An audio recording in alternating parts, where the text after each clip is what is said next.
C is a low-level language.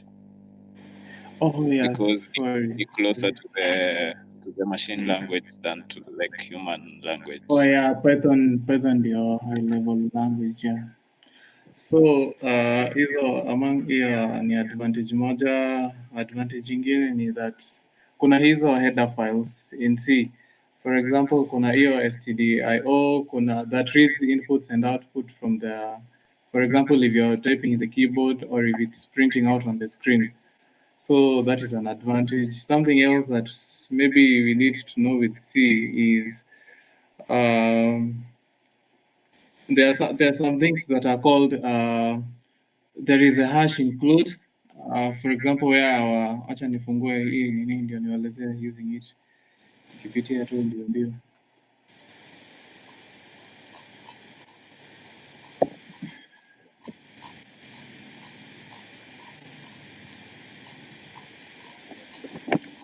I think the next time mtu anaweza panga presentation ilikuwa na in order.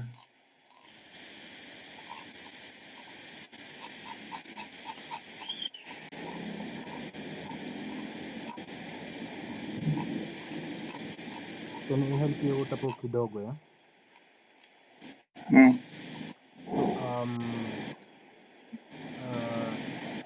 you guys were talking about C has a header file, yeah? So Yeah. what most people don't understand ama maybe hawajaget kufigure out on their own is anything yenye inakuanga hapo juu hash include, hash define, hash whatever, it basically mean like most of the files that people have been creating. Any file that is hash include, there's the those small brackets, the greater sign and the less sign, and then the thing inside there is .h. That is a header file. And when we've been putting in our main, we've been creating our own header file. So both hash include, standard input output, library, math.h, anything with the .h is a header file. That's basically what I'm trying to show guys, yeah? Just in case anyone doesn't understand whatever it is that he or she has been doing.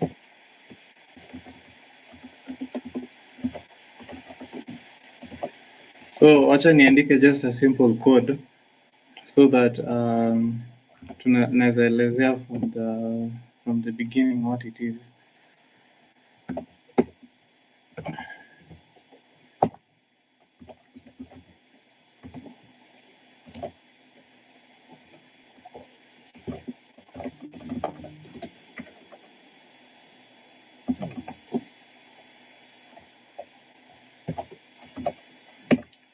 So in the beginning, when you start writing your C code, there is this hash include. So this in until all the header files, all the header files that are used in C. And the header files are things like stdio, kuna mag.h, and they always end with a .h extension.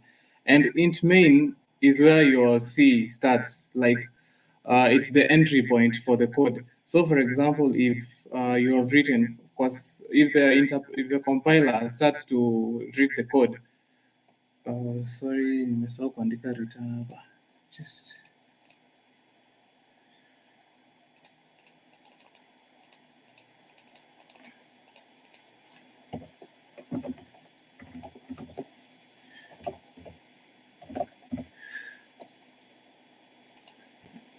if the compiler start itaanza kusoma code kutoka hii point ya int main, and then ianze kusoma hii printf as a hello world, and everything that we write in printf is in double quotes, and this is the ending of the semicolon ends the code, like the execution ends whenever this semicolon is reached, and the return always returns as a success, or depending on what is inside these brackets. For example, you can return something like math or something else, depending on your program is set to. So with that, Niko na I question think, hapo kwa nini, kwa when you are talking about printf, yeah? yeah, You said for each and every printf we put the things inside with double quotes. What happens if we put yeah, a yeah. single quote? So before, okay, here needs to is something. Okay, in C also, kuna the data types, kuna int data type, kuna char, alafu kuna, okay, wacha nifungue tu hiyo slide.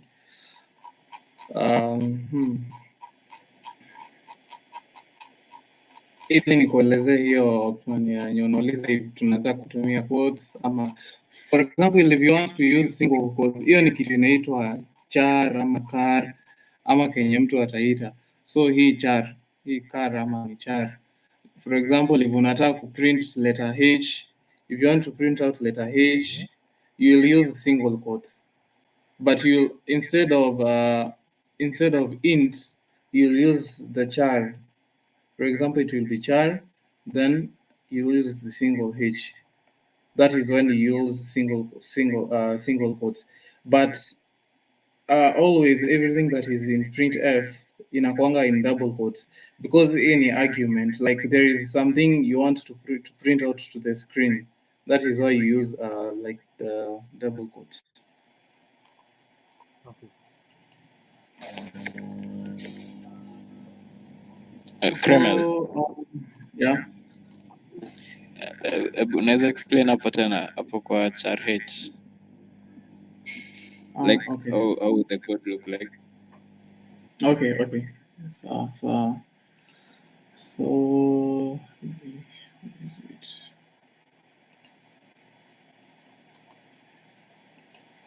so next time anze itabidi tutakuwa na presentation. Msijali kikaa, like the way I'm explaining, I'm just trying to cover as much as naweza saa hizi. So let me search for char. Control H alafu we type that nini yenye unatafuta. Control F nini.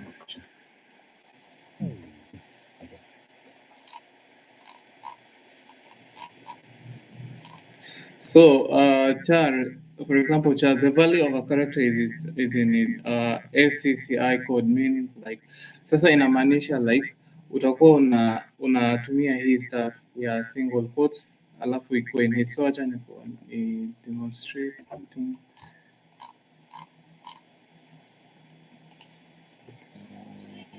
Unaweza andika ka simple code hapo kwa nini, kwa online compiler? Yeah.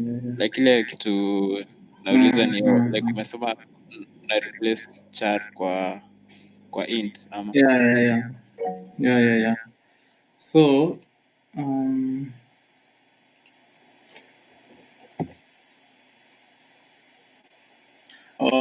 I think nimekuelewa kenye unamaanisha. Is there anyone who can assist na kenye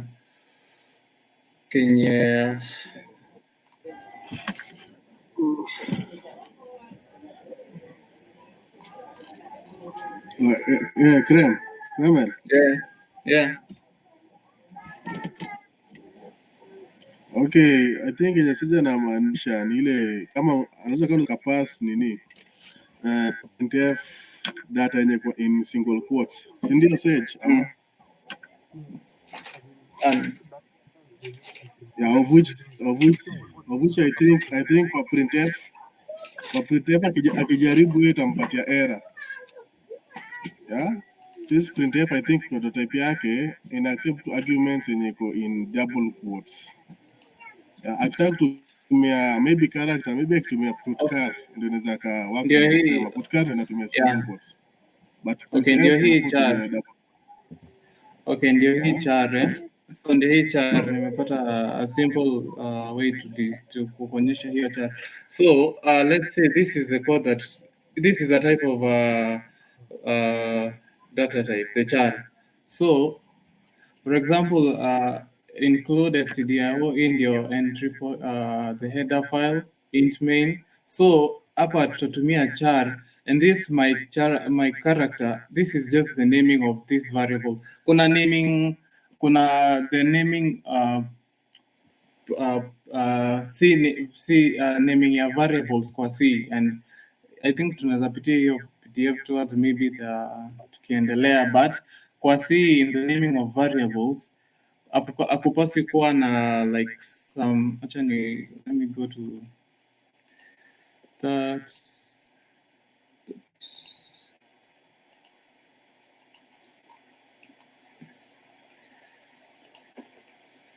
Let me pause that video at point ilikuwa inaelezea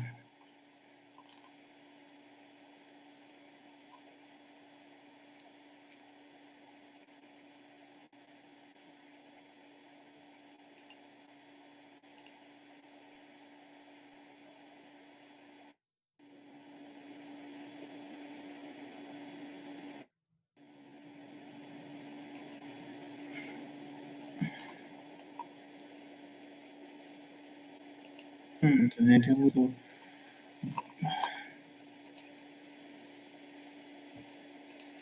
but necessarily like variables is the naming, it's the naming protocol of naming each and every variable. So the under the variables that we have talked about, kuna int, kuna char, na with regards to this documentation yenye iko hapa kwa hii resources, kuna char which stores 1 byte. So for whenever you create a C code inside your folder or machine, itakuwa inatenga like some certain amount of size. So for char it's 1 byte, for unsigned char it's 1 byte. What unsigned mean is that it will not be any sign, whether it's a plus or a minus. And for a char, tunaona it starts from minus to plus.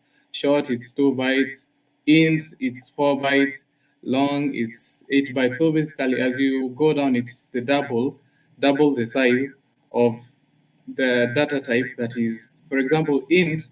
For a long, it will be 2 times the size of an int. So if int is 4 bytes, whenever you write your project or you create your program, the size that the computer itatenga kwa hiyo project itakuwa 4 bytes for that line of code.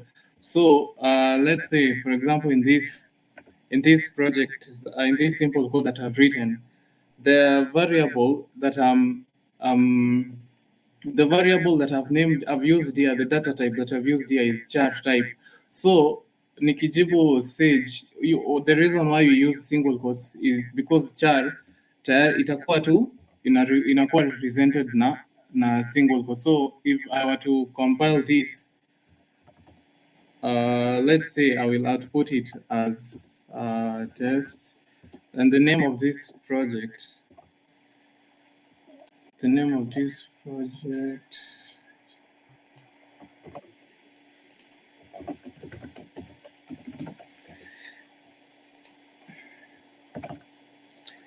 this project was char.c.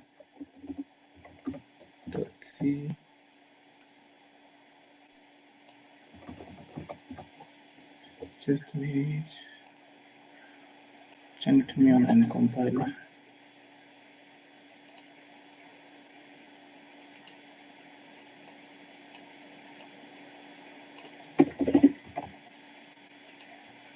As you can see, the output will be H, because when I was using the data type char, nilis name my variable as my character. You can use any name, you can call it point or any other thing. But since I named it to my character and set it to a print letter H, you can also use the ACCI code, of which I don't know, H inakuanga number 65 or something thereabout. So, and when you use printf, it will printf. You use %C, because the C for C represent the character type, which is a single H or any other character that you'll use. And you always have to use a comma, and then you now write the variable. So if the variable here was something, let's say like I name it points, hapa lazima ni change to points. So when it runs, it will still print H. I think hii inajibu hiyo swali ya Char. Yeah. I think Yeah. hukuelewa my question. Just go back to the online compiler. You see where there's printf, then This double quotes, then %C, yeah? If you change the double quotes, then you put a single quotes. Like, will the program run? And how comes if it doesn't run, why do we have a segment fault? That's my question. is then kuna mtu anaweza jibu hiyo swali. Settings.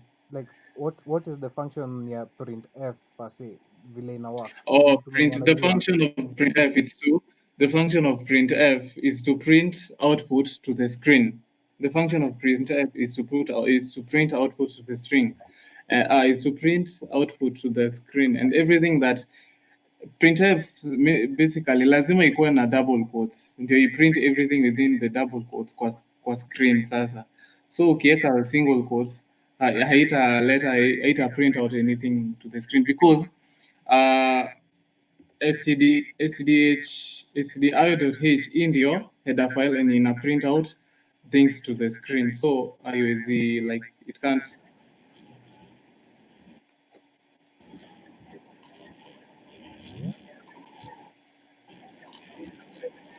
Yeah, settings. So alafu sijui kama explanation yangu ita make sense. When you use double quotes ni wakati single quotes labda utumie putka. Putka single quotes itafanya kazi?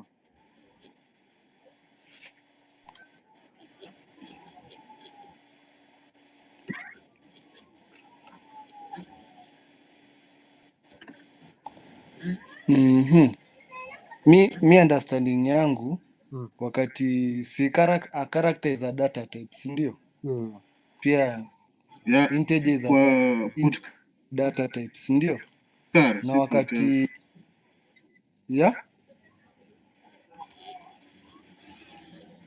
tumia putkar hapo weke single quotes itawaka. Putkar kwa single I quotes think itafanya kazi. unaweza share your screen. Maybe unaweza share your screen ama nifanye tu hapa hivi. Just enter alafu putkar hapo kwa printf.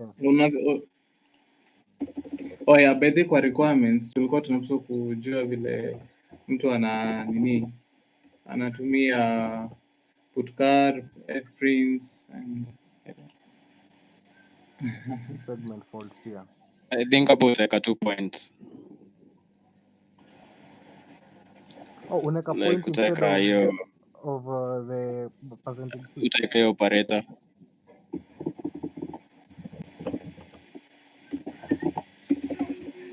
Okay, na putkar haitumii format specifier, so toa nitoa hiyo percent format specifier and then unaweka just a character. Yeah. I think nimeelewa kenye unamaanisha. Toa hiyo format specifier alafu weka tu a character in single quotes. Yeah, so I think mnaweza ona like ina print only T. So putkar doesn't need like a variable or something, yeah?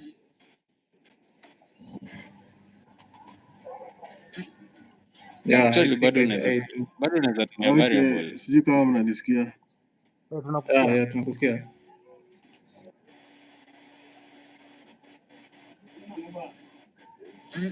Yo, Abu.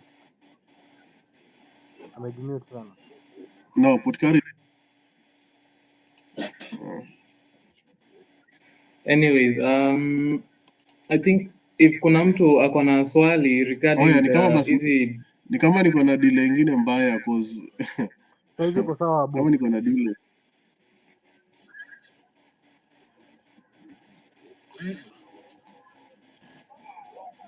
Acha ni left ni kama bwana. Okay, I think okay, I think naendelea. Nilikuwa nasema if there is anyone amepitia hizi documents and ako na question anaweza uliza before like maybe tuanze sasa kugo through. I think tukifuatilia hizi maswali za general and what have you, itakuwa easier kupata flow before next time tutengeneze a good presentation. So let me do just a simple presentation of my understanding vile body ya nini inafaa kukua.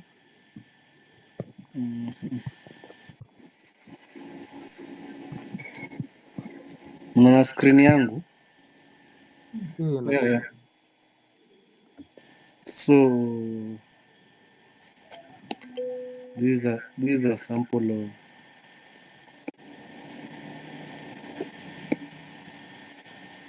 hivi, this is a normal code inafaa kukua, which means hii part ya kwanza hapa hivi, hii box hapa hivi ya kwanza,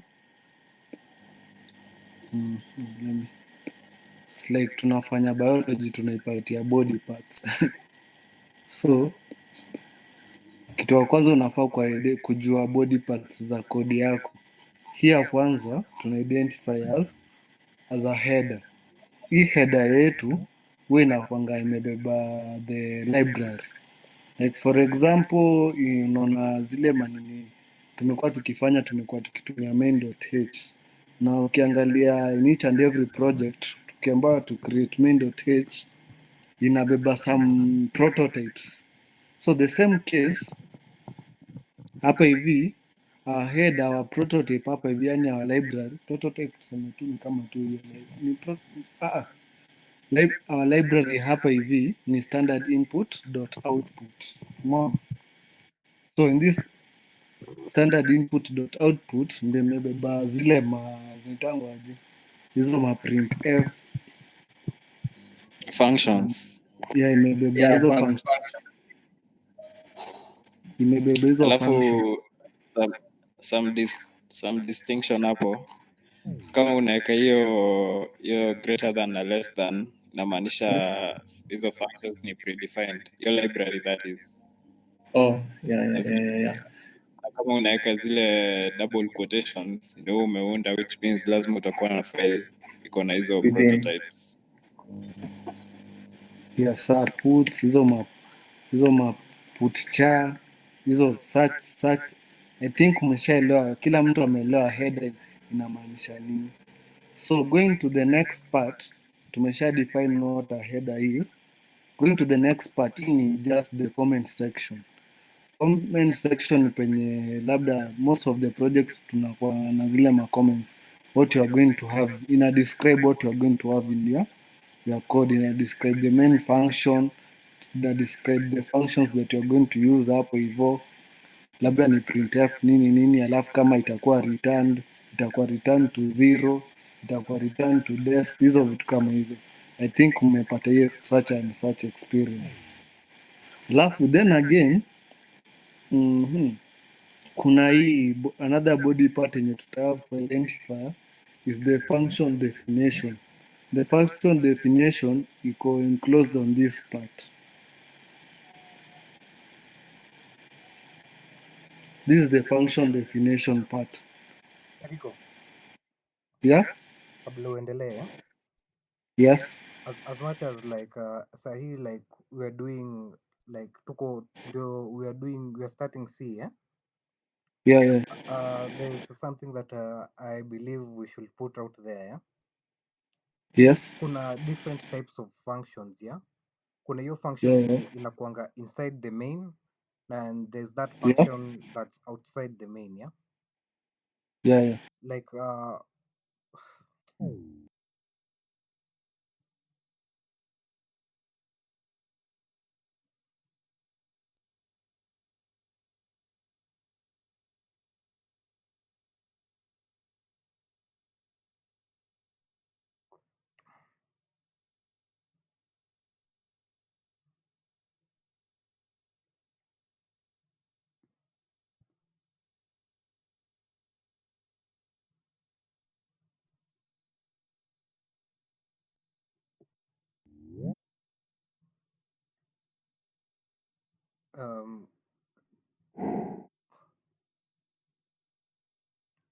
Can There's you guys hear nothing me? you are going to come out with that code. So using this function, as in using like the main function, kuna hizi kama vile nani ameelezea. I think Sage ameelezea kuna two types of function. Kuna hii function ya nje, pia kuna hizi functions za ndani, but kuna hii nikisema like for example in this our code na hello world program here, our main function hii itakuwa hapa hivi already, hii yote imeshakuwa defined hapa hivi, umeona? So this main function ndio ita identify kitu yenye tuta have kupata kutoka kwa hiyo output. So in that, kwa hiyo output lazima kukuwe na hiyo output ni statement, tutapatia program yetu statement of which tumeandika hapa hivi, like for example you have printf into brackets hello world alafu new line something like that. This is our statement. So for now you have been able to identify like about 3 parts. We have the header part, we have the function definition part, we have the statement part, alafu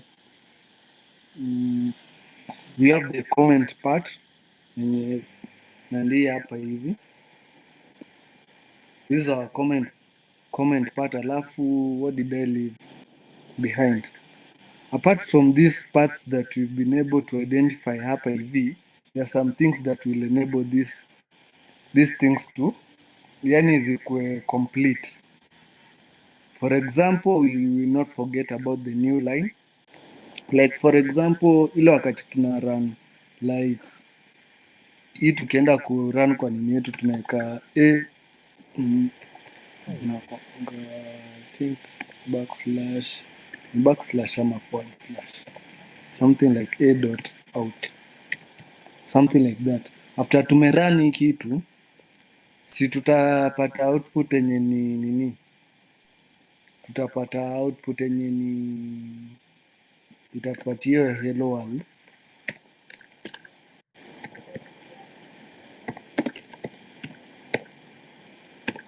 So the moment imeprintia hapa hivi, imemaliza hii function, si itatupatia new line, kumaanisha tumeshamaliza na hiyo, alafu ita skip to a new line, kumaanisha we have been able to achieve our statement that we wanted to print out, alafu hii return to 0 itaturudisha back to the main function. So I think sijui kama nimepatia na proper explanation of what our code is supposed to have, ama kuna kitu nimemiss out, or is it clear? Apart from kenye umesema, Any apart from kenye umesema, correction? I just want to shed light kwa something. Can you guys hear me? Eriko, unanisikia? Yes. Okay. So usitoke tu hapo. Unasikika? Usitoke tu hapo. I just want to show guys something. While if you run any program, ikue Photoshop, ikue Telegram, ikue just Are you any, guys okay with the explanation that I've given out, ama yeah, I'm kuna just adding correction? something for your I was explanation. trying to explain the just a simple. So I was Yeah, saying Rico, guys, unaweza kanisikia si ndio? Alafu Ama then ni another thing, to achieve this you have to have a compiler. Rico, A compiler ni ile mostly wakati Sage. you have to yes. unataka hii program yako Eriko ifanye, ananisikia kweli? umesha create this Sage, file, huyu umeachieve Rico this ni kama function, tusikii. umejua umekuwa able ku identify these parts. Kuna ile GCC, Yo, Eriko unanisikia? Rico, so like for example maybe our file was Rico ni kama asikii. Ni kama nisikii. hello.c. Yeah. Ed, Yo, Eriko unanisikia? Ed Yeah, unasikia? Mi nawasikia nyi wote, sijui nini inaendelea huko. Nilikuwa naona kwa ajili nilikuwa na try to explain something na Eriko hakuwa ananisikia. Rico, yeah. Oh, si ni sauti yangu ilikatika by the way. Rico unanisikia? Yeah, nakusikia. Unanisikia mimi? Yeah, pia nawe nakusikia. Okay. Okay, kwa ajili nilikuwa na explain something. Mpande miti bwana. Nilikuwa na explain something hapo kabla uendelee. Yeah. So nilikuwa naambia watu like any program, application or anything, yeah, bora imekodiwa, before anything happen, like ukiclick the .exe file, kuna kitu like computer inasachingi, or should I say compiler. Compiler inaendanga inatafuta the main function kwanza kwa kila program, kwa ajili utapata like before program run kuna vitu zenye zina undergo that process. Hiyo ndio process ya pre-processing, like kabla kitu yote, si kuna ile stuff yenye tulisoma ilikuwanga pre-processing, compilation, alafu Yes. execution, alafu GCC. I think assembly naweza linking. nilikuwa na hiyo presentation ya compilation process, so tukifika hiyo time ya kusolve maswali tunaweza zipitia. okay, kwa ajili like hapo Okay, hiyo sawa. process ya kwanza, kwa ajili what I've seen ni hiyo ndo nini kenye Eriko anaongelelea hapa hivi ya. So before any program run inaendanga kuangalia kama kuna the main function. Kama hakuna the main function, that program won't run at all. So hiyo ndo kitu ya kwanza yenye any program inatafutanga. After imefind hiyo main function, ndio inaanza kutafuta ni nini inaendelea within this main, ikigather up all these other functions zenye ziko ndani ya hiyo main ama ziko outside that main function. Hiyo tu ndo nilikuwa nataka kushed light upon, tunaweza kaendelea. So sijui Okay, kama mi nilikuwa nimepatia. nacheki Rico, sijui kama nimekosea, but I think kwa jaribu kuexplain ni a basic structure of a C program ama Yeah. Kuna swali. yeah, Eriko, so, okay. sinaweza Eriko. Yeah, Okay, nakusikia. uliza swali. Anet was asking.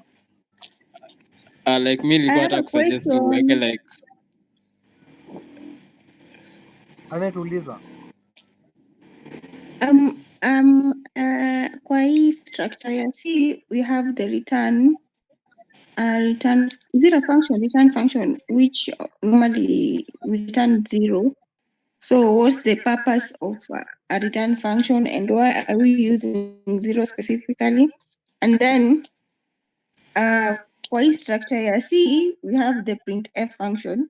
So a C program will execute a program line by line. So when we reach printf, it will point to the header file to look for that function. So is there a way that we can open the stdio to see how the print function has been computed the way we were doing with main.h, and then we create our own function? Is there a way we can open the header file stdio to look how the printf function was made? Yeah, I think kenye Anet anajaribu kuuliza is like for the stdio.h, these are already predefined header files, and tukifika hiyo part ya header files kuna also the header files that are within project yako. So let's say if tumeambiwa tutengeneze a C program that adds 2 numbers or adds other things. So hii stdio.h tunaweza kosa kuitumia, tutumie kitu inaitwa add.h, na Kenya najaribu pia kuuliza ni hiyo stdio.h. You know, stdio.h was something that was created by other people a long time ago, ndio itusaidie tusishinde tukiandika ati stdio.h inachukua hii ama inachukua this class ama inasoma this and this. So that is the difference between our stdio.h na hiyo header file ingine yenye tutatengeneza, but I think sijui kwenye naweza pata vile kwenye stdio.h inakaa, but when we come to create our own header files, tunaweza ona like how the process of creating a header file goes through. What about the return function? Why do we always return 0, and what happens if we don't return?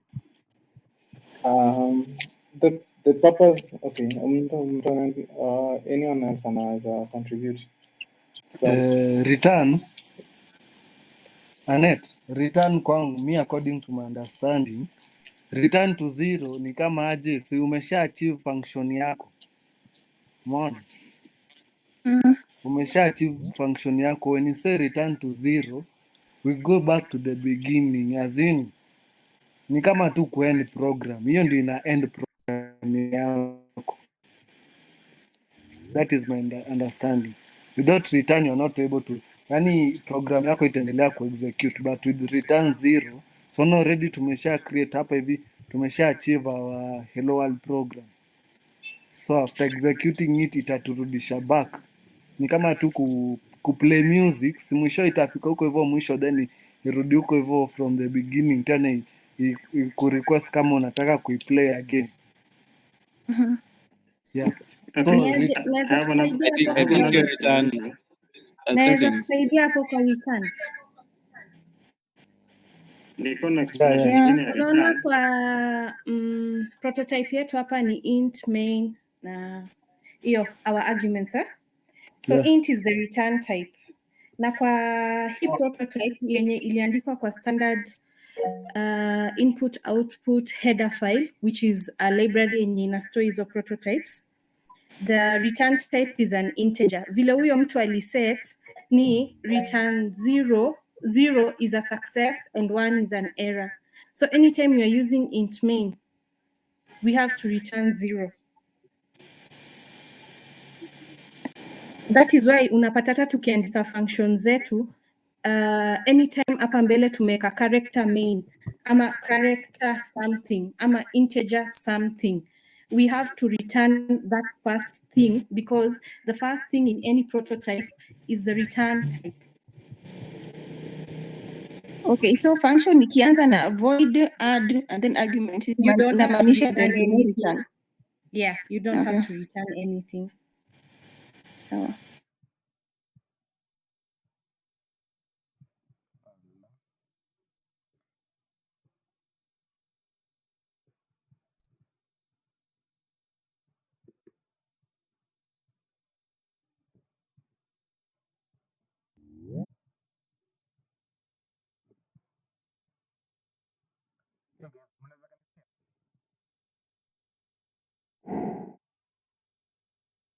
Yo guys, mnaweza kanisikia? Yo, mnaweza kanisikia? Okay, I think mi sijui kama mtu ako na kitu ingine anaweza ongezea, but me I just wanted to give this Yo guys, mnaweza kanisikia? version of our simple hello program is supposed to be. So if anybody ako na kitu anaweza ongezea before we move on to the next part. Mnaweza kanisikia? I think kwa hapo kuna mtu alikuwa anauliza story ya printf. I think hizo prototype unaweza zipata online. Yo, mnaweza kanisikia? Like ukizitafuta online unaweza zipata juu ni function tu kaa kawaida, ni function tu msi aliunda, so kitaka nini yake unaweza ipata. Yo guys, can you hear me? Okay. Any addition? Alafu nimemeki nini shareable, so we can use one nini, we can use this one nini, so kuna nimemeki whiteboard shareable, so if you want to have an access of add to something kwa hii whiteboard ndio tutatumia till the end. So I think you can take over Kreml hapo hivyo the next part. So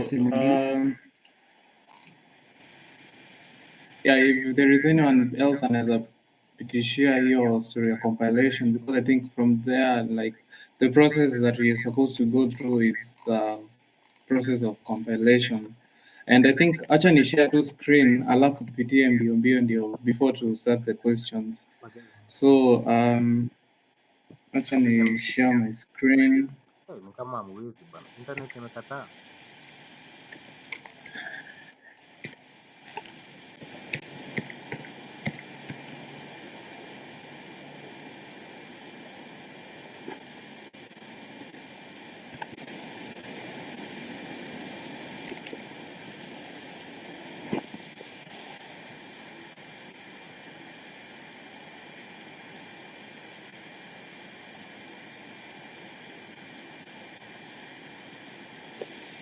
Okay.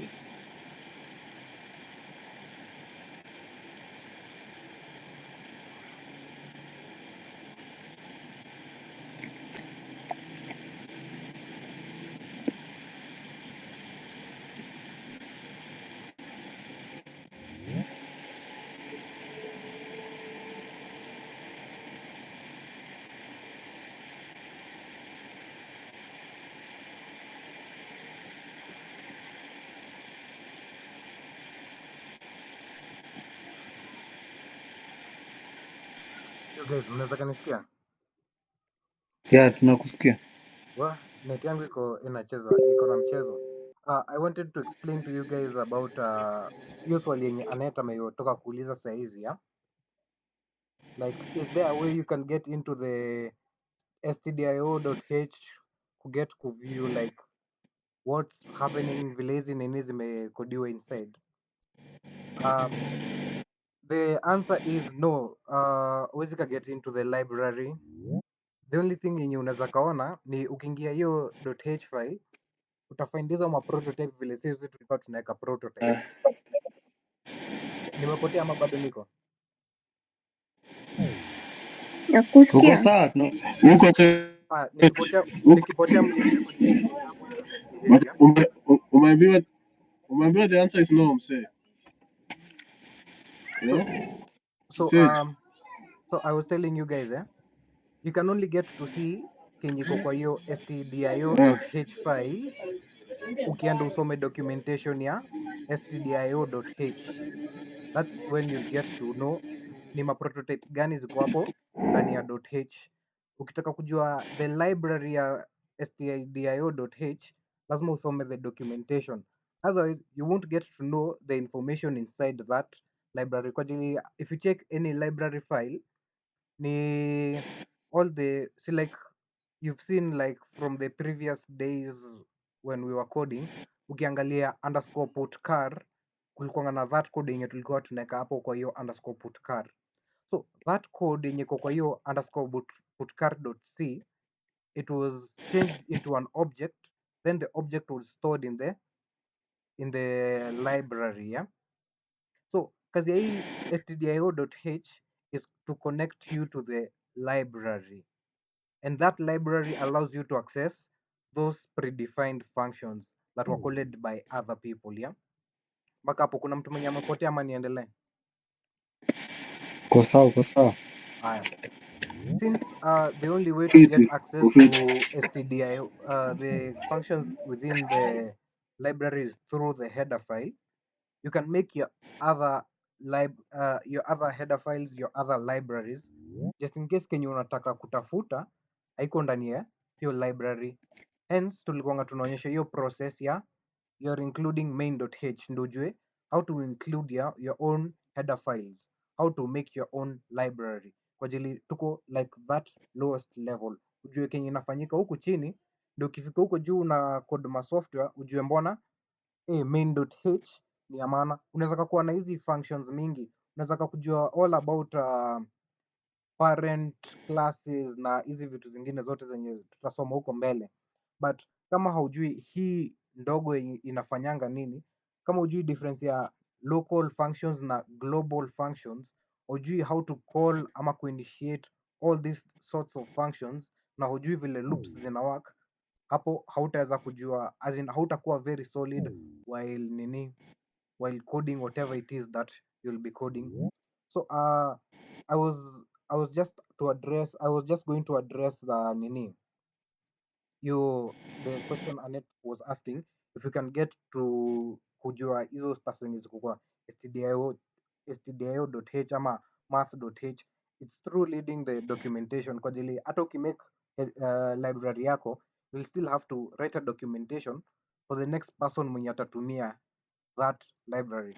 Alafu kuna something about mumeongelelea return zero huko chini ya ukiangalia vizuri like from what I've seen, but labda kuna anything different yenye inaweza happen, it's not a must uandike return zero. Unaweza kaandika return 98, unaweza kaandika return 96, like hiyo as in, vile nimekuwa nikiona hiyo value huko mwisho sana sana, sijaona kama ina play a big part in it, but nataka kusoma more about it ndio like na niulize more questions about it ndio nijue vile that works. Siko like solid enough to tell you guys that return 0 ni a must, but ukiandika return 98, return a specific number hapo, kama ni integer ikiwa number, the program will run bila any issue. So mi sijui hiyo return ni purpose ya return ni nini,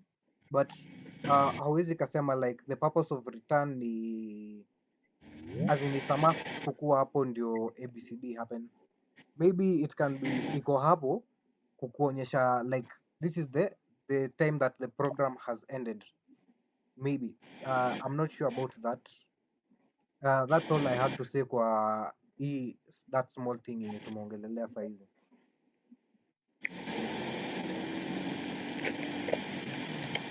Okay. Kramel, you are supposed to take over. We're waiting for you. Oh yeah, sorry, nini yangu ilikuwa imeharibika. So tutapitia, I think sahii tunaweza endelea ndio tuanze hizi, at least by the end of this show tumemaliza hizi maswali. And I think tukikuja kusolve maswali tutakuwa tuna at least mtu mmoja anafanya, or mimi nikianza ya kwanza naenda kwa swali lingine ndio to save up on time. So I think tutashare screen. My screen. I think unaweza stop sharing your screen. Ama mtu anaweza share, I think tunaweza share both of us. Okay. Ni sawa. So we'll see compilation process. I think mnaona screen yangu? Okay, mnaweza pitia, mnaweza save hii, nitakopi hii link ni paste hapo ndio mnaweza iweka just in case you need to go and refer through the compilation process. So the compilation process, it's where also, okay, the thing with the computers, the computer tu inaelewa kitu inaitwa machine code. As you can see, inaelewa only zeros and ones. So whenever you start your program, whenever, for example, you write the C, we write the language in C, it undergoes the process is called compilation, so that at the end of it all, what the computer interprets, it's basically ones and zeros.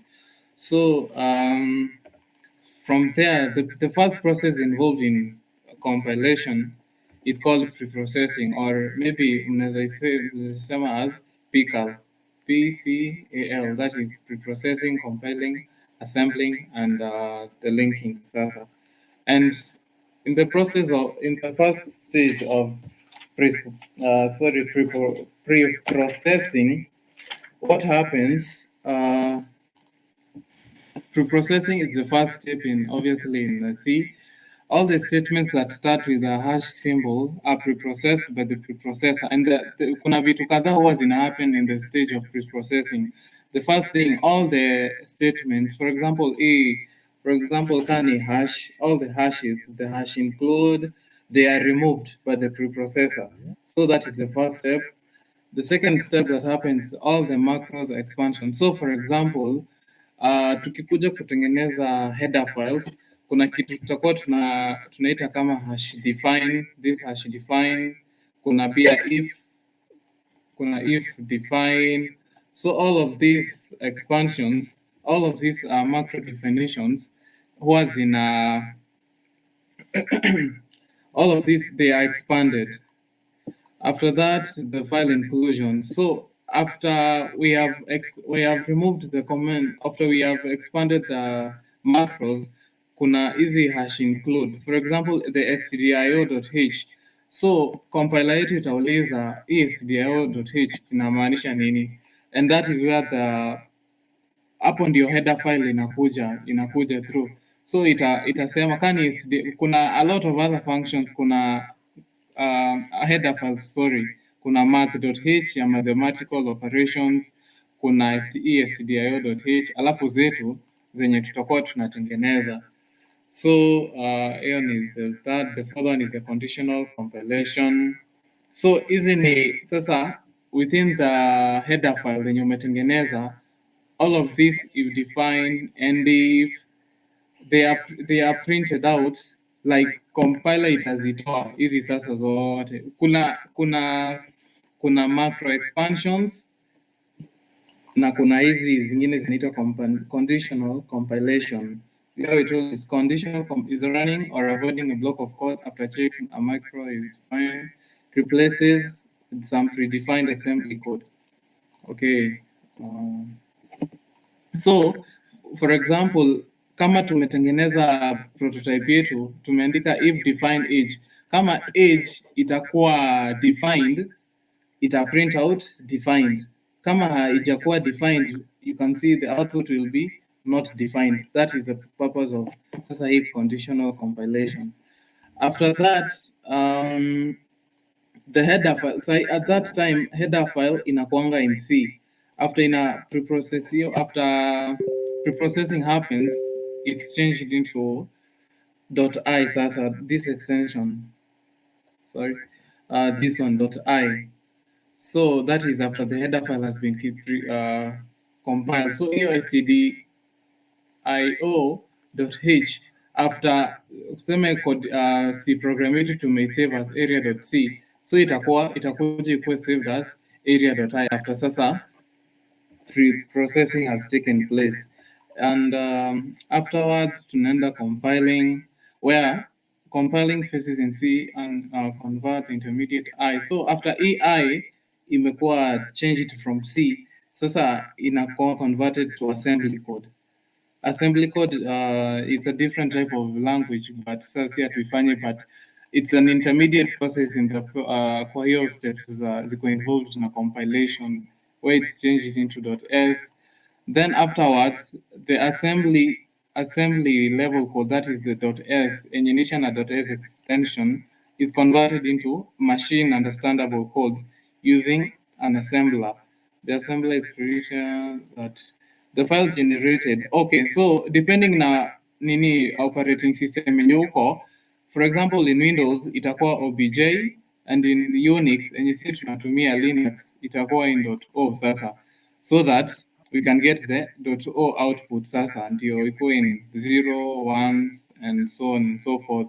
And then finally during the linking process we'll have an executable file enye nani alikuwa anasema ni ukikuja uandike hivi in the command line. For example, if it's area, so tuseme ume save your file as area, utakuja run area, so whatever happens sasa ni program itakuwa ina run as an executable. So I think that is the whole process of compiling. I think maybe sasa Anaweza tutumie link. yeah, let me just paste the link. You guys nimesikia akisema hapo in Windows na print as obj. Ukiangalia vizuri hapo imeandikwa DOS. DOS ni operating system ingine ya, it's not Windows. And DOS ni like ni somehow like if I may say ni kama Linux kiplani, but it's like a low level language, yeah. So must confuse like hiyo obj yenye amesema hapo, like iko in Windows. In Windows is just .o, same as in Linux ama Unix. Hapana, Windows ni different Sage, because Windows I can show you guys in Windows ni .o, like in compilation in Windows ni .o, sio .obj. DOS ni another operating system on its own. Okay, it's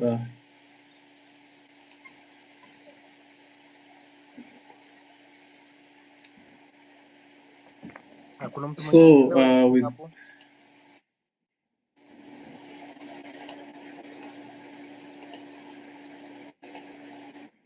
So I don't know if kuna mtu ako na swali hapo up until your point. Mi nili explain nikaelewa, so kuna mtu ako na question so far hapo? Acha mi niko sawa. Internet is messing with me.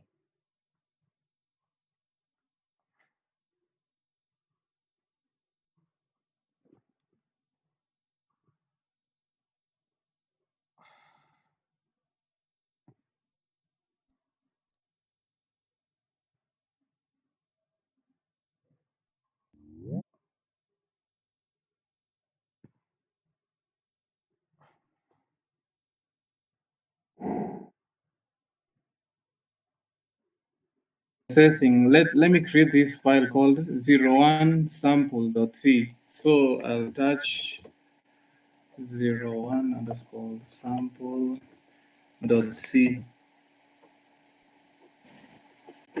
Sorry.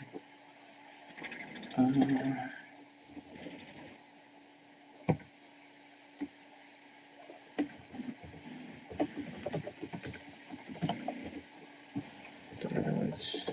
01_sample.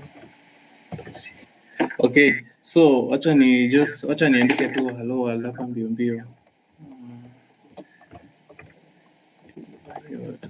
H.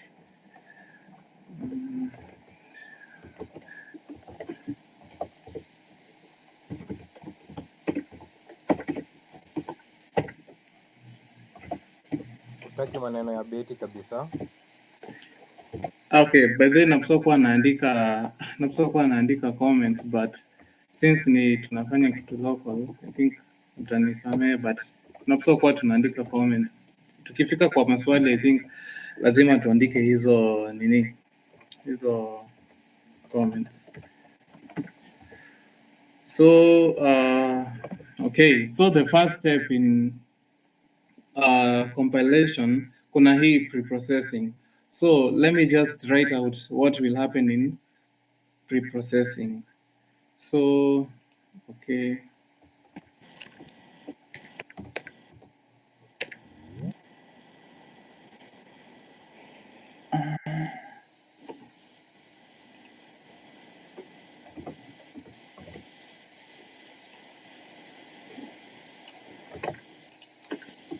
So as you can see, the first thing in GCC extension ya the preprocessor is -e with a capital.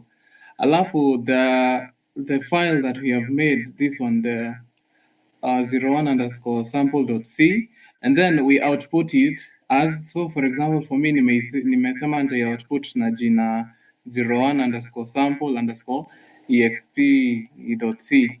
That is the, okay, just a minute.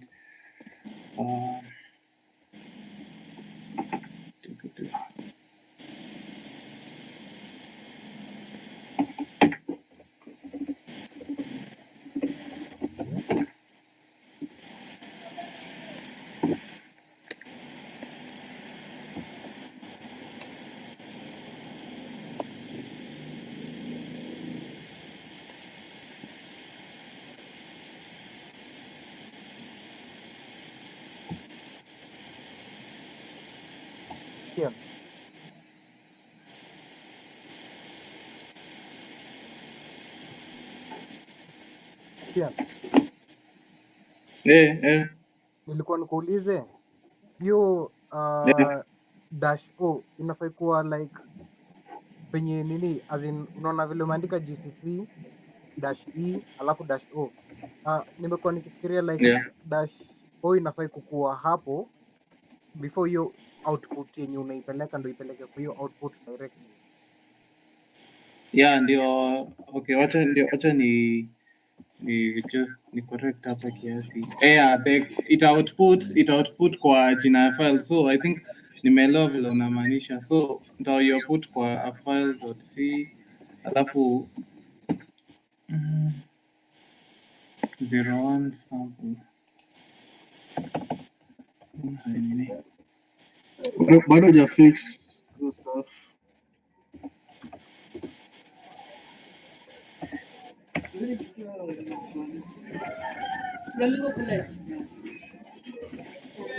Sijui maana inakataa kutype hii nini. Okay. Creamer.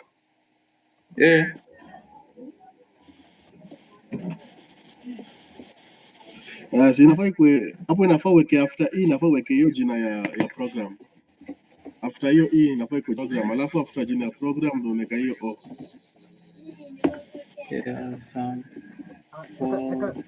Eka the program itself hapo unafai kuweka nini 01_sample nini 01_ alafu ndio unaweka o.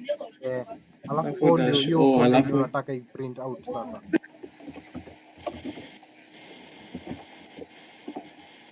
Mbona kwani nimesave? Oh, sample.c. ai ati deleted.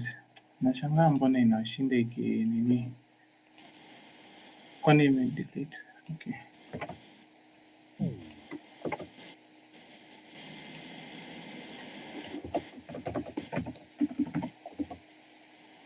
Ndio hiyo sasa. I think itaitikia. Okay. So sample.c, if the way this has been saved sasa ni from the first step of pre-processing sasa, after we have done the pre-processing. After pre-processing, we go now to the next step, which is compilation. So GCC and the prefix yenye tutatumia ni -s with a capital. So -s 01 sample.c, and the extension yenye itakuwa in the process of compilation itakuwa na extension ya .s. So mnaona hii 01 sample.s, this is just the assembly code. Sasa hii ni assembly code. Sasa kwa hii yenye tulikuwa tunasema kwa it's in this process of it's in this after hii process ya nini kwa hii process ya compilation inakuwa saved in .s format, that is the assembly code with the .s extension. And then after compilation we go now to the assembly. So the .s extension file yenye tumetengeneza sasa tunatumia -c ndio to link the assembly code yenye inaisha na .s sasa ndio i change into a different format. So if I would write gcc.c 01.s, dona sasa ina change into .o extension. So that is the object code sasa enye tulikuwa tunaulizana obj ama o. So that is the enye inakuwa sasa na .o extension. That is after the process of compilation has taken place. So we have assembled the language. Tumeassemble sasa after tumeassemble hiyo .s sasa tukapata .o. Then afterwards the final step is the linking so that we can get an executable file. So gcc sasa tunai output as an executable file sasa.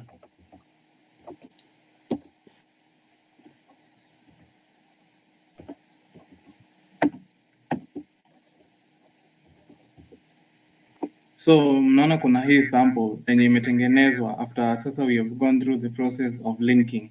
So tukiweza run hiyo sample tunaona ina print hello. Oh sorry, sikuwa include new line part. Mnaona ina print sasa the hello world. So these are the steps zenye ziko involved. So maybe naweza copy hii ni paste.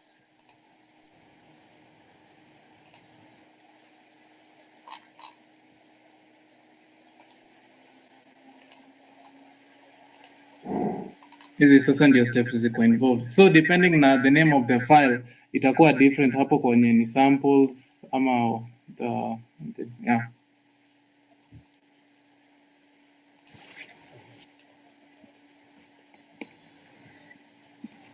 So I think unaweza endelea kutoka hapo settings.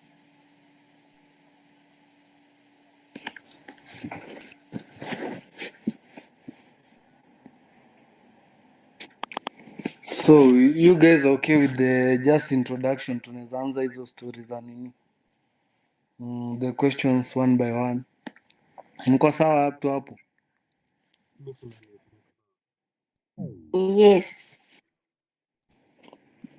Okay. Tumeelewa hapo.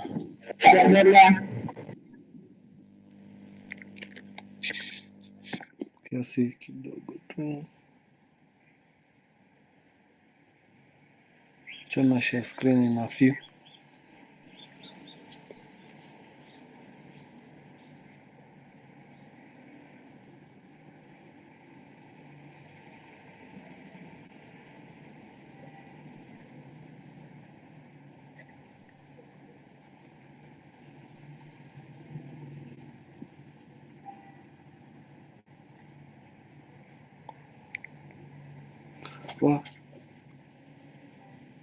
Hizi captain logs news kumbe hata siko nimefeel captain log. Mimi nataka ni feel tu saa hizi kiasi tu.